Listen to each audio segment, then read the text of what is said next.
Hello friends, welcome to kitchen of Madras. இன்றைக்கி என்ன ரெசிபின்னு பார்த்தீங்கன்னா, ஒரு சூப்பரான மசாலா பிரெட் டோஸ்ட் எப்படி செய்கிறதுன்றதை பார்க்கலாம். இது ஒரு 5 மினிட்ஸ்லேயே செஞ்சு முடிக்கலாம். நீங்கள் செஞ்சு பாருங்கள், வீடியோ ஃபுல்லாக பாருங்கள். பார்த்துட்டு கண்டிப்பாக செஞ்சு பாருங்கள். பிடிச்சிருந்துச்சுன்னா லைக், ஷேர், கமெண்ட் பண்ணுங்கள். மறக்காமல் சப்ஸ்கிரைப் பண்ணிவிடுங்க. வாங்க வீடியோக்குள்ளே போகலாம். இதுக்கு தேவையான பொருள் என்னென்னு பார்த்தீங்கன்னா, நான் ஒரு வெங்காயம் எடுத்துக்கிட்டேன், இஞ்சி, பூண்டு, பச்சை மிளகாய், கருவேப்பிலை, கொத்தமல்லி, புதினா, இது எல்லாத்தையுமே நான் எடுத்துக்கிட்டேன். காரம் நிறைய வேணுன்றவங்க இன்னொரு பச்சை மிளகாய் கூட எடுத்துக்கலாம். பாருங்கள், நாங்கள் ஒன்று போதுன்றதுனால நான் ஒன்று எடுத்துக்கிட்டேன். நாங்கள் காரம் கம்மியாக சாப்பிடுவோம்.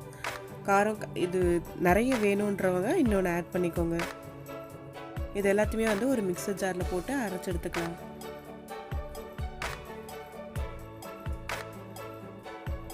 பாருங்கள், எல்லாத்தையுமே நான் அரைச்சி எடுத்துட்டேன். ரொம்ப ஸ்மூத் பேஸ்ட்டாகவும் அரைக்கல, ஒன்றும் பாதியமாக அரைச்சி எடுத்தாச்சு. அது ஒரு கப்பில் போட்டு அடித்தாச்சு. நான் 4 முட்டை எடுத்துக்கிட்டேன். பாருங்கள், 4 முட்டைத்தையும் உடைச்சி எடுத்துக்கலாம். இதுக்கு மிளகுத்தூள் சேர்த்தாச்சு, உப்பு சேர்த்துக்கிறேன்,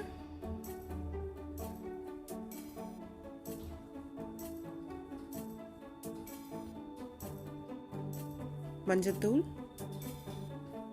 கரம் மசாலா, சீரகத்தூள்,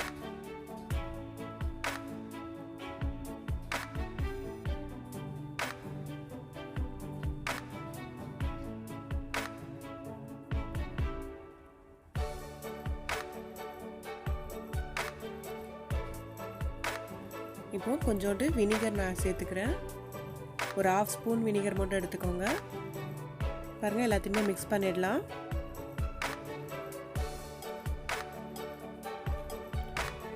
நல்லா பீட் பண்ணிக்கோங்க.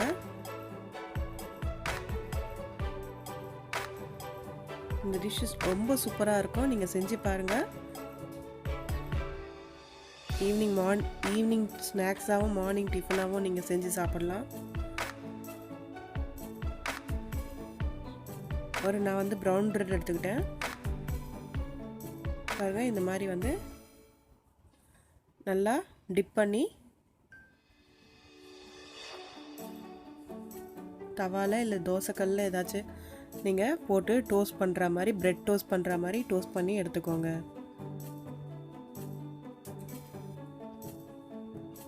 பாருங்கள்,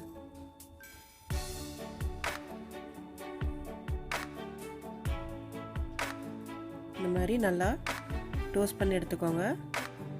அவ்வளோதாங்க நம்ம ரெசிபி. ரொம்ப சிம்பிளாக முடிஞ்சிருச்சு. அதே மாதிரி ஸ்பைசியாகவும் இருக்கும், டேஸ்ட்டாகவும் இருக்கும். நீங்கள் செஞ்சு சாப்பிட்டு பாருங்கள். பிடிச்சிருந்துச்சுன்னா லைக், ஷேர், கமெண்ட் பண்ணுங்கள். கண்டிப்பாக சப்ஸ்கிரைப் பண்ண மறந்துடாதீங்க. பாருங்கள் எவ்வளோ சூப்பராக இருக்குன்ட்டு. இப்படியும் சொல்கிறேன், காரம் கொஞ்சம் ஜாஸ்தியாக வேணும்னா இன்னொரு பச்சை மிளகாய் சேர்த்துக்கோங்க. நல்லாயிருக்கும், ஸ்பைசியாகவும். பாருங்கள், சூப்பராக இருக்குது. செஞ்சு சாப்பிட்டு பாருங்கள். மறக்காமல் கமெண்ட்ஸ் பண்ணுங்கள். பிடிக்கலன்னா டிஸ்லைக் பண்ணுங்கள்.